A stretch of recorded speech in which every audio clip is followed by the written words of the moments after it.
یہ وظیفہ بہت سارے کامیاب لوگوں کی زندگی کا راز ہے، سورہ مزمل کا عمل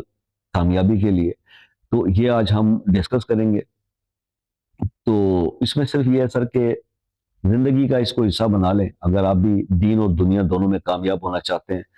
تو فجر کی نماز کے بعد 11 بار سورہ مزمل اول آخر 11 بار درود شریف کے پڑھنے کا معمول بنا لیں، اور اس کے بعد ایک تسبیح، یہ دعا ربنا آتنا فی الدنیا حسنۃ وفی الآخرۃ حسنۃ وقنا عذاب النار، یہ ایک تسبیح پڑھ لیا کریں۔ انشاءاللہ زندگی اور آخرت، دنیا اور آخرت دونوں سنور جائیں گی، ہر چیز میں کامیابی اور جو ہے سکسیس جو ہے وہ آپ کو ملے گی اس ایک عمل کے کرنے سے، ٹھیک ہے۔ کئی بزرگ ایسے بھی ہیں جنہوں نے اس کے دوسرے انداز کے اندر تھوڑا فیسیلیٹیٹ کیا کہ جناب اس کو تھوڑا سا آپ اس طرح چینج کر لیں کہ